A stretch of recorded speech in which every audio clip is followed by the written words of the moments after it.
Hi, this is Dayton Ward, and you're listening to the SyFy Sistas podcast.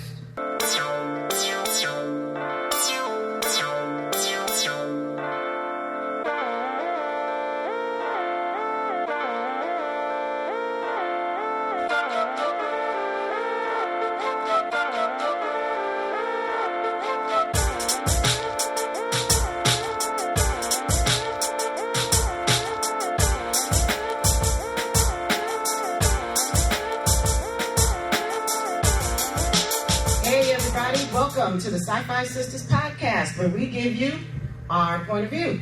We're here today. I'm Tamia Harper. We're at Shore Leave 43. Say what's up, peoples. What's up?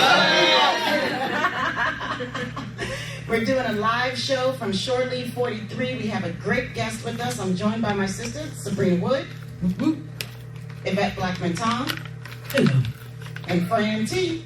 What's happening?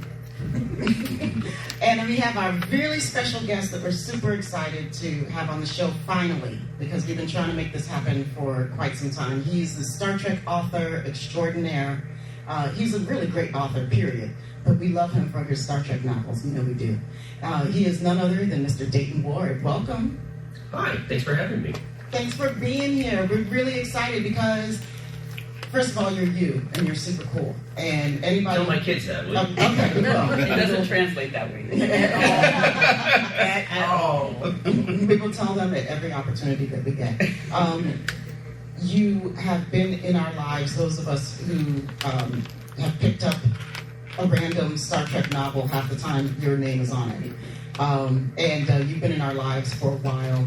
And right now, we want to celebrate your newest book that you were commissioned to write, Somewhere to Belong, which is a disco tie-in, correct? Yes, it is. So yes, Somewhere to Belong is a discovery novel that came out back in May. And it is set between seasons 3 and 4 of the show. Yay. For those of you who have not read it yet, and why haven't you? Right. It's good. It's a good read. Shame on you. Okay, so, all right, so before I really want to backtrack a little bit with you, because I know that we have a lot of writers in the audience and people who are interested to know your journey into writing. Like, where was your start? I started writing as a creative outlet, sort of a counter to my being a software developer for my day job. And I've been reading since childhood, including a healthy dose of Star Trek. I'm pretty sure one of my first books was one of the James Blish collection of episode novelizations. Yes. I'm pretty sure that's one of the first books I bought with my own money. And my mother, of course, who never understood Star Trek, but figured out that I liked it, she was the indulgent one. So like if we had the extra $2 at the drugstore, I could get that comic book or that book or whatever. So I started writing Star Trek fan fiction for fun and to share with my friends. And I wrote other stories that weren't Star Trek, but they, like, our circle of people were characters in our stories that we would write. So I was doing it for the goof. And then back in 1997, Pocket Books, who at the time was the licensing partner for Star Trek novels, started a contest called Strange New Worlds for unpublished writers. And I submitted a story basically on a dare from a friend of mine. She basically called my manhood into question. And so I submitted a story, and lo and behold, it was one of the first ones they picked. They picked 18 stories for that first anthology, and I managed to repeat that the second and third year. And that was when they offered me a novel contract to write a full-blown Star Trek novel. And of course, I'd never written any longer than a short story professionally, and of course I said yes, because if you're an up-and-coming writer, you always say yes when you're offered a job. And I've been writing Star Trek novels ever since. Wow, that is fantastic. That's so cool. Because I know that a lot of different people come, to the Trek novel world from different groups, but that Strange New Worlds competition is just so integral. Half of the Trek we have today came from that contest, right? I mean, there's a lot of it, right? A number of writers got their start through that contest. Some of them have continued writing Star Trek, and others have spun out an entire career separate from Star Trek, and they're very successful. It was a door that, for licensed fiction, just doesn't open very often. And I'm fully aware of that my journey is different than the typical writer, and I have just been very fortunate to be given that opportunity. I try not to forget that. I try to keep it in mind when I'm taking the next project. Yeah, I mean, I think it's your humility and grace that comes through, which is why fans love you so much. I mean, we love your writing. I mean, I know that you are one of Yvette's favorite authors, correct, madam? Yes. I'm geeking here. No pressure. I'm like, he knows already. So, yes, I'm trying to contain myself from here. The humility is easy because my mother, who never understood Star Trek or my love for it, but still indulged me when I was a child, she was like, I swear this is a verbatim quote. I can't believe they paid you to write that crap. but her, right there, she was unofficially the president of the Tampa-based chapter of my fan club. So she would cajole, and I don't want to take too much time, but she had a lot of friends who would come to visit her, and she was a big reader. Dayton, this is your time. So cozy mystery type reader, Harlequin romance, everything. But she had a copy of everything I'd ever written on the bottom shelf in her living room. Wow. And so she'd get friends that would come over to hang out, and they keep looking at the shelf, looking at her, looking at the shelf, and they're like, "Do you read those things, those Star Trek books?" And she's like, "No, I've never read a single one, but my son writes those." And then she would tell me about half the time the person's eyes would widen and say, "Your son is Dayton Ward? Oh, wow. Can I get copies of your books?" And so I'm mailing copies of my new book down until she figured out that I don't get royalties on the books I send her. She's like, "Go to the store and buy them so my son gets paid." So she was, like I said, she wasn't a huge fan, but she liked me. Yeah, that's all that matters. That's all that matters. It's like my mom has, like, I think she's might have listened to like one of our shows, you know, maybe two, but she loves us so much, and she anything that she can do to support me. That's, you know, moms being moms. That's what's up. That's what moms do. Keeps you humble, but yet brags on you. Right? Exactly. She goes, "I don't understand. You're like the SyFy thing. I don't understand to me a SyFy thing." That's what she says. You made to the New her York Times friends. bestseller list. Yeah, the dishes need doing. It's so funny. My mom is an actual fan of the show, so she critiques us. And, yeah, I'd rather have my mom not know what's going on, but she's a huge star. She's like, "So when you talked about Spock doing this, that's not really what happened." And I'm like, "Okay, can you write it down and just send it to me?" Yeah, so moms are great. So, but you started off writing Trek fiction in a time when none of it was considered canon, and you guys had sort of, I mean, did you have like free reign to write? Did you just pitch an idea and say, "This is what we want to write, this is how we want to take this character"? Was there a lot of oversight? I mean, because I'm looking at now, there are novels coming out like the one that you're doing now, the one that just came out, you know, that is a tie-in, it's a direct tie-in, and that is canon. And I'm wondering about the differences between the tie-in novels are canon, correct?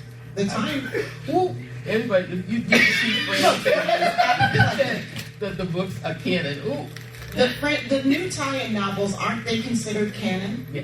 That's what we've been told. The studio will tell you that the books are not canon in the sense that the shows are going to look at them and go, "Well, we should make sure our episodes stay in step with the books." Okay.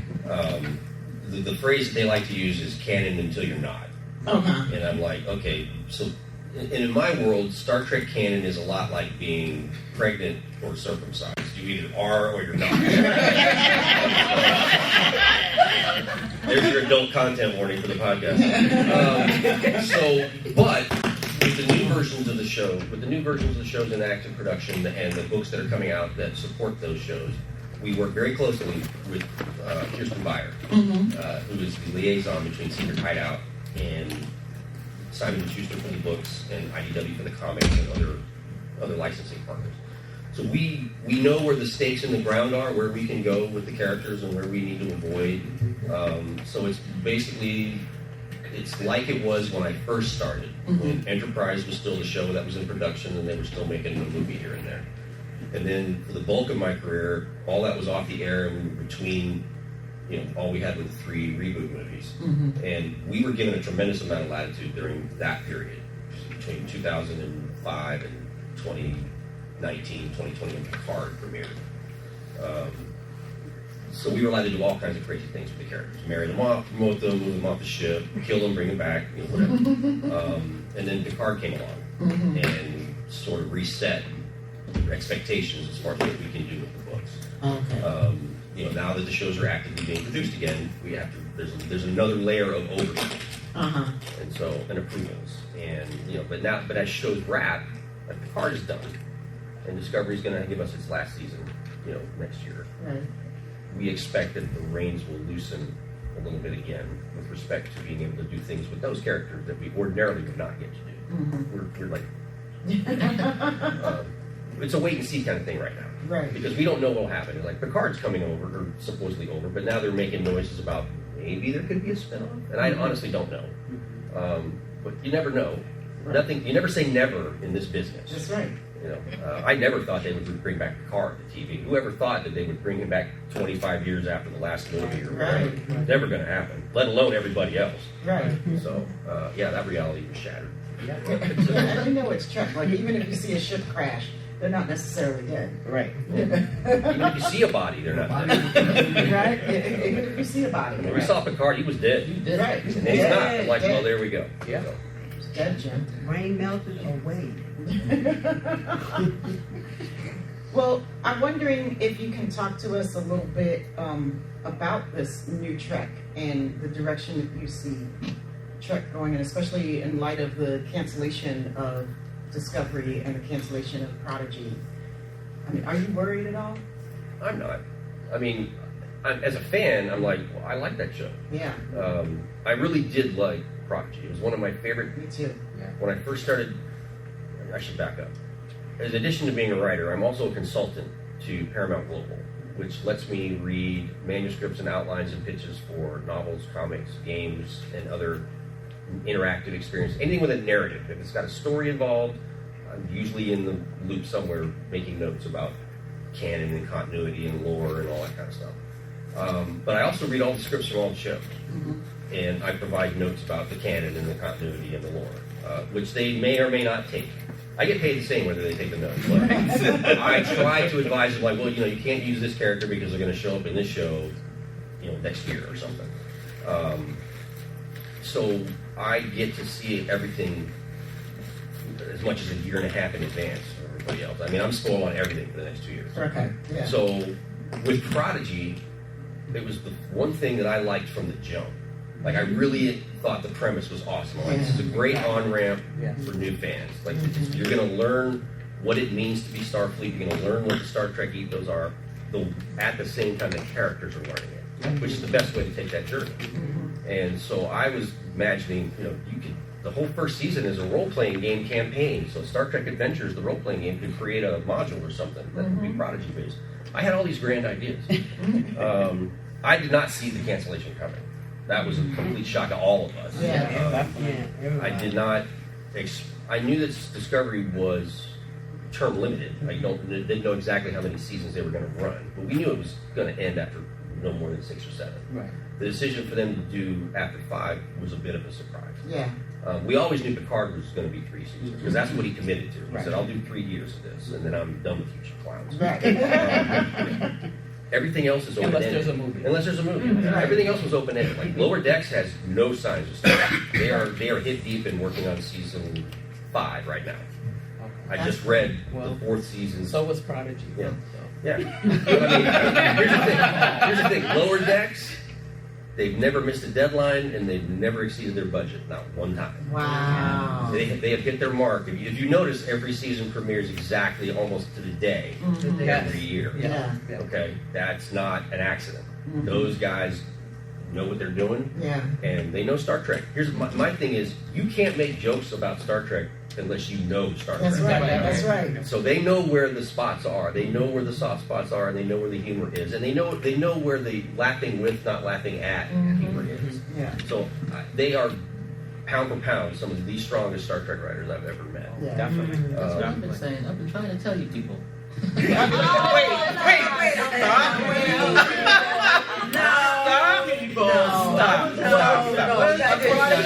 Here's where we get the E on this. I call bullshit. I call straight bullshit. I cured my aversion to animation. Yes, Okay, she so does. you should have led with that. I'm listening that we're trying to tell you people that Prodigy is like, I love that show. It came out to be one of my favorites. I didn't particularly care to watch animated shows, so you can tell. So it was a long haul to get me to watch both of them. But I love Prodigy, and after I watched it, I agree with you. It's definitely the show that's going to bring the younger generation in, which I really don't see the other shows so much doing. They kind of play into the older crowd that was already watching Star Trek. Prodigy was going for a whole new thing. Prodigy swung for the fences, in my opinion. And my belief in that was strengthened when I got to meet some of the creative folks at the Chicago convention last year. I got to meet Aaron Walke and some of the other folks, and I got to meet the Lower Decks crew. Like I got to meet Brad Winters and Mike McMahon. Right. And these people are Star Trek fans. Awesome, right? They are All not of them, posers. both crews, because they came down. Was anybody here at Chicago? Right? Woohoo, Chicago folks! Yeah. But they were down in the vendors room. They just came and walked around and met fans and spent hours talking to us. Hours, not just like, hey, we're here. So, for those of you who didn't get to go to the show, the Lower Decks crew, Jack Quaid, Jerry O'Connell, Tawny Newsom, and I'm blanking on her last name, Tendi, who plays Tendi. They all dressed up in character for their panel. They all wore Lower Decks costumes. She put on the green paint. He got the purple hair, the whole smash. And then Jerry O'Connell did not ask for or take the offered autograph table for posed autographs and photo ops. He wandered the convention floor all day in costume, posing with fans, taking photos, signing autographs, just having a ball. And then they had a huge party on Saturday night. I guess Tawny Newsom has a friend who owns a bar in Chicago. I think everybody has a friend who owns a bar in Chicago. So there was this little dive bar in the middle of nowhere in Chicago, and this was this huge party. And that's where I actually got to talk to the writing staff and Mike McMahon. And these people are not posers; they are Star Trek fans. They are, and they can quote episode lines and numbers and production numbers and all this. Like, okay, even I have a limit. Okay. But they do. I mean, it's fun to read their script. As I tell my boss, I'm like when I see a Lower Deck script come through in the email, I'm like, I'm going to have a good day today. Yeah. And I get, maybe it'll wash the taste out of that other thing I read. And I'm not going to name any names. It could be anything. I mean, I'm making a joke there, but I'm just saying, genuinely speaking. Okay. I love anything with Lower Decks on. I'm like, it's going to be a good day. And their writing staff reaches out to the franchise team for help. Like, hey, we need a question about, I swear to God, I had a question about Cardassian feet the other day. What do Cardassian feet look like? I'm like, I'm going to say they look like McMahon's. I don't know. I mean, it's that kind of conversation. They ask us for help, and it's a lot of fun, a lot of back and forth. That's a good question, actually. Right. Well, you're going to find out next year. See, y'all learned it first here on SyFy. Spoiler alert, It's a tasty Cardassian little feet coming next tidbit. year. It probably look like their hand, if you think about it. Oh, It probably look like their hand, if you think about it. Our hands and feet look alike, so.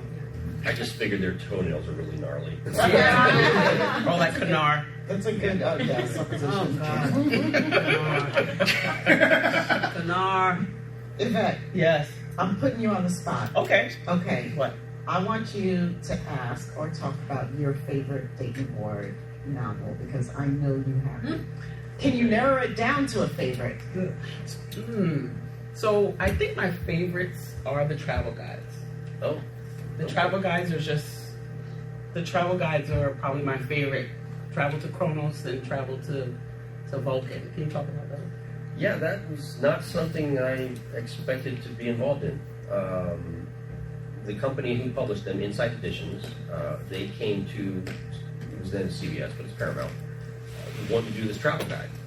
And they had an idea, but they didn't really have any details. Like, we just want to do a travel guide based on the Star Trek planet. What do you recommend? And they had a list of 5 planets. And my boss said, Vulcan and the Klingon Empire and maybe Romulus are the strongest candidates. I think Cardassian was in the mix, but I don't remember what the 5th one was.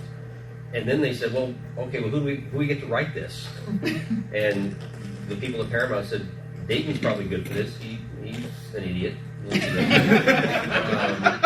So Give it to I Dayton. took a You're meeting with right. them, and I said, Anything. okay, can we make it look like, they wanted to make it like an actual travel guide that you would buy if you were going on vacation. Like you go to Barnes & Noble and you get a farmer's guide or a local That's so planet cool. guide. Does anybody know what that is? I mean, Yeah. yeah, okay. So Because it's basically got all the, where to go, where to eat, where to stay, where the photo ops are. So I wanted to tell it just like that. So you don't read it cover to cover. You read it based on where you're visiting. Right. So a lot of people said, I tried to read this thing and it doesn't make any sense. I'm like, it's not a novel. It's like I don't read the dictionary. I don't read the D Which section. generation were they? Because there's a certain generation out here that has never used a travel. That's fair. I mean, everything's online now. Everything's online, And so, but I wanted to mimic that format. Uh-huh. So every section has a breakdown of where to stay, where to eat, where to go, what's not to do, what that. And then, so the humor is in my brain's writing it straight.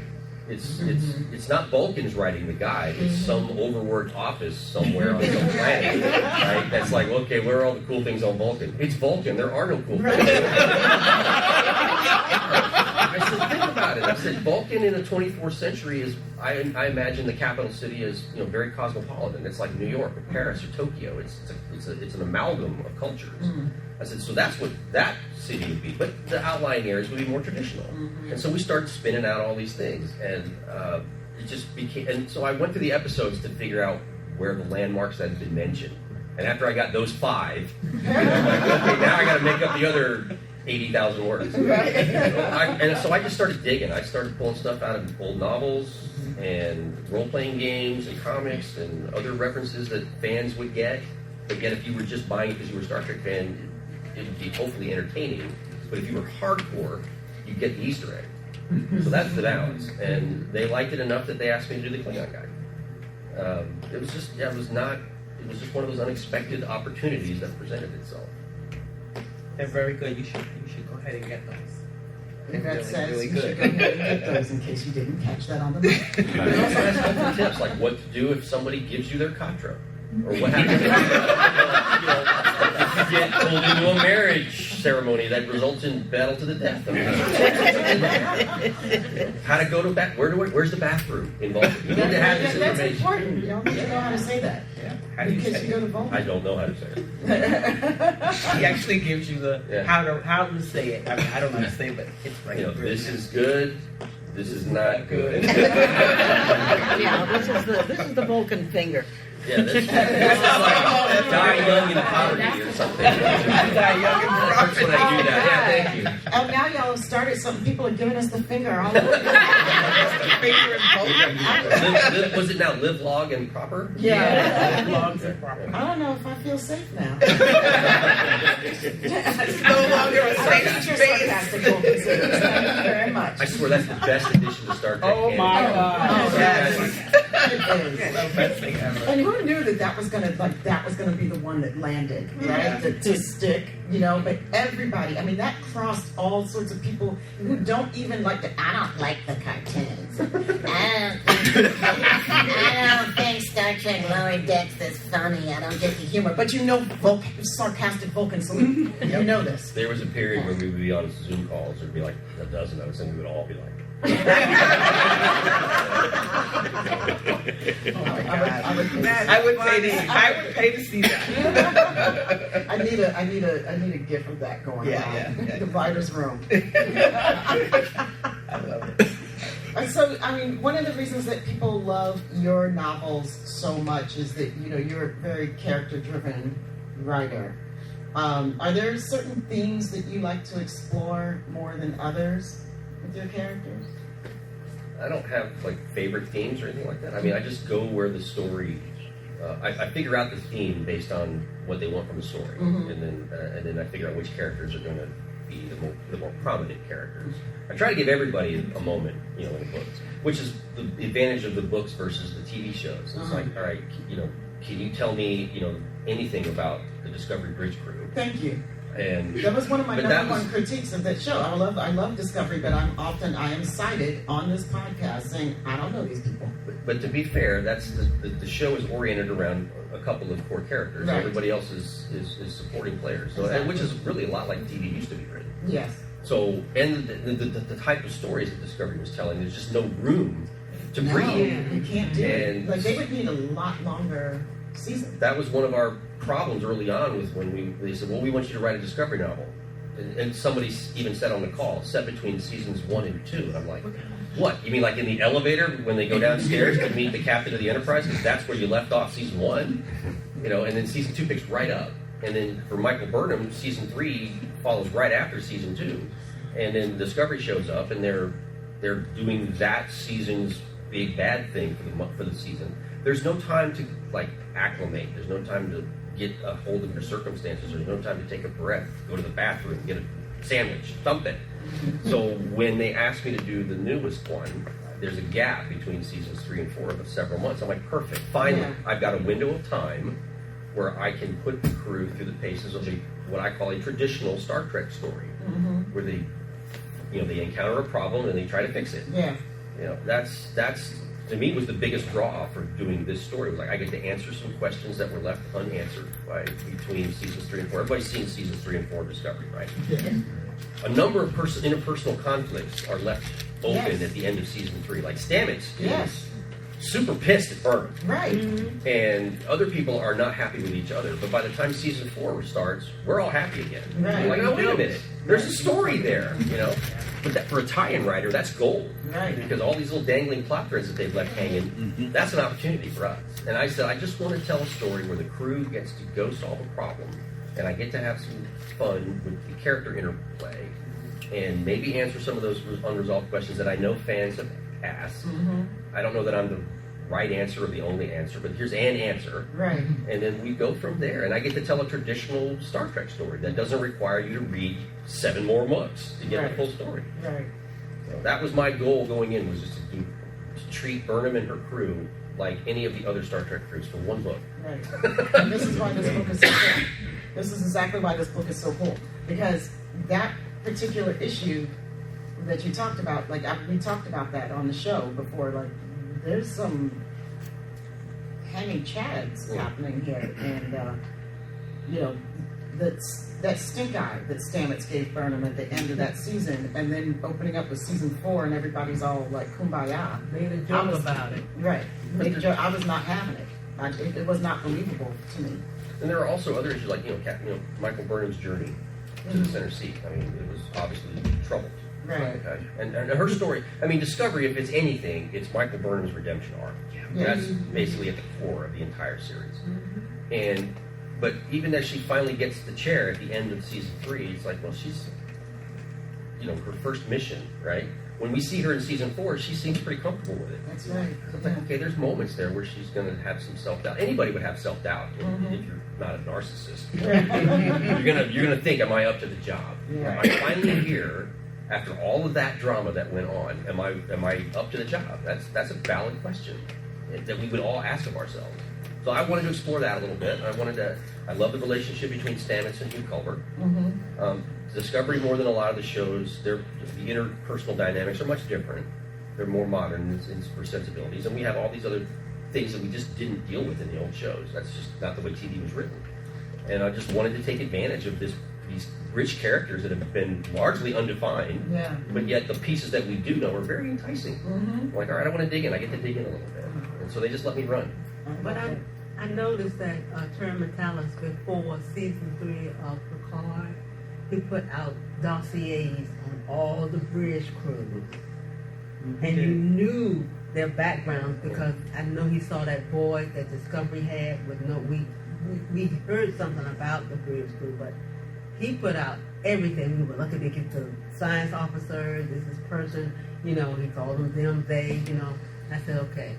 He's getting, because Discovery didn't do that, he's getting his season 3 running, kicking and running, hitting the ground running.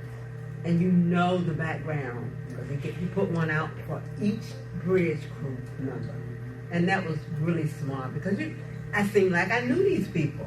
The bridge crew at least, Fans love that stuff too. Yeah. It's just like, and I'm a fan, so I love that stuff. I like it when they put some thought into the backstory. Even if we don't really get to dig into that stuff, you at least have a little bit of information about that character. And depending on their fate. It's like, I know more about character X who died in episode 4 than I know about some people that have been on the show for 5 years. Exactly. And that's the nature of the different types of storytelling. I mean, each show had its different its own mandate about how they were going to approach storytelling, and there's no wrong way to do it. Right. One of the things that I've appreciated about all the current iteration of Star Trek is that each show has its own thing. They're largely independent of each other in terms of approach to storytelling, which is fine because if it was five flavors of chocolate, Right. Still chocolate, right? That's why I don't really take when they say we're Star Trek's, we're getting too much of it, we're oversaturated. I'm like, not really, because they're only rolling out one at a time. And every show is different. You see me apoplectic over here, because I hate hearing that. Like we're oversaturated. Really? Did you not live in an era where we had zero Trek? Do you remember that? I'm gonna say, Oh, yeah. I'm gonna say, Roberta and I, and a couple of some, I'm gonna say more seasoned fans, because I think old, not right there.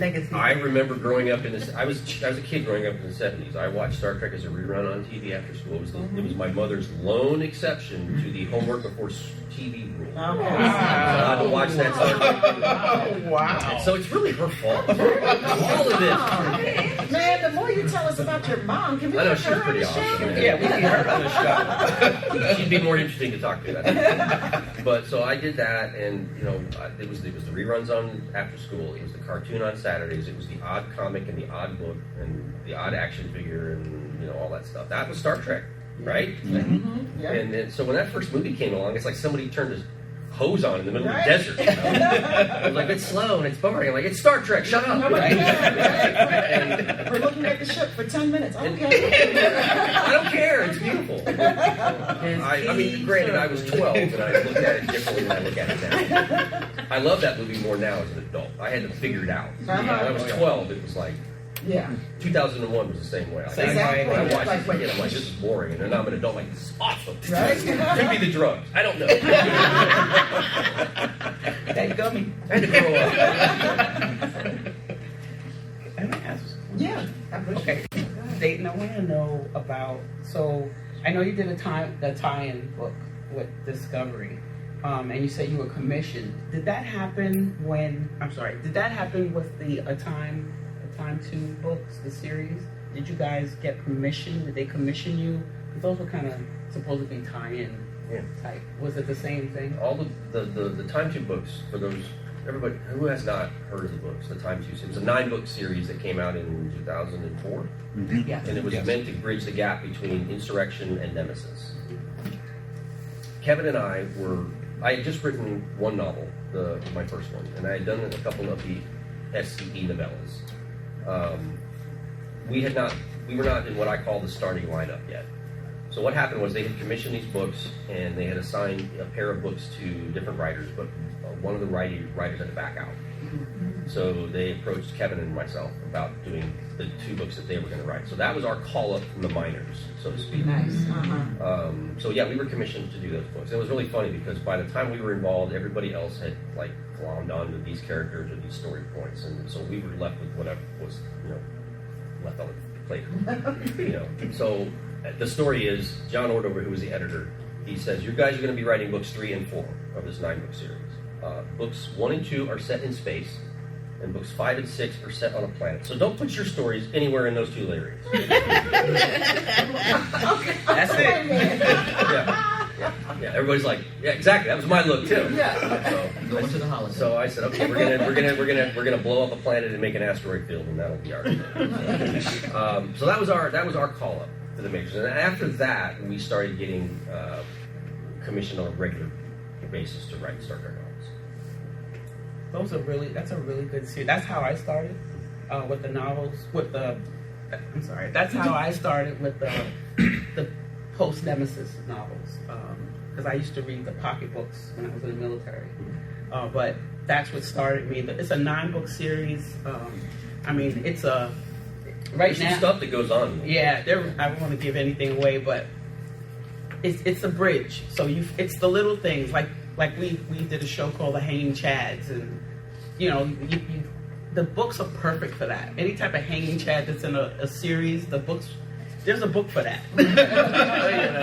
But yeah, I'm a huge fan of Dayton and a lot of other writers. But the books, there are people in here like me that we grew up at a time when Enterprise went off and there was nothing else. So I went to the books, and the books helped me keep Star Trek alive. So Star Trek is on, I get it, but the books are really good. I mean, especially if you want something a little different and you want your characters, the characters that they don't really talk about, that have a little background. Yeah, check out the books. They're really good. And I like Dayton. He's cool. Show my kids, please. It doesn't work. I know. I know, We it's just just embarrass them all the time. And that's what we're here for. Yeah. Well, we're almost out of time. We got like one last question for you before we have to sign off here. And I just want to know, is there something, any topic, Trek or otherwise, that you're just dying to write and get published out there, but that you haven't yet? Is there any type of topic? Oh, we don't have enough time for that. As far as Star Trek is concerned, now that we know that Wesley the Traveler has interacted and works with the people who gave us Gary 7 and the whole Aegis thing, I have thoughts. Yeah. I'm just like, I in fact, the first time that episode aired, I'm writing my editor going, we need to talk. That's one of my favorite parts of the original series, is that whole Gary 7 stuff. Yeah. I wrote a couple of books that tapped into that, and I'm like, but now that they've sort of given us a new wrinkle with the travel, and we did some stuff with Traveler Wesley, like the Time Lord kind of Wesley, I'm like, I have major thoughts on what to do with this. Please let me play. I really hope they do. Hopefully something will come about in a few years. We'll see. I really hope they do, because I would read that in a heartbeat. Yeah. I think, judging by the reaction from the audience, that you guys would read it too, right? And want to rest, yes. Right. Well, Dayton, I want to thank you very much for joining us. We really appreciate you. We love your work. We love you as a human being. You're just one of the nicest human beings I've ever met. And thank you for being on the show. Everybody say thank you, Dayton. Thank you. Folks, we want to thank you guys, too, for coming out and joining us in this recording. And we love you all. And if you're not listening to our show, we hope you do listen really soon. And if you are listening, thank you so much for listening. You know we love you. That's it. Peace, love, and hair grease, peoples.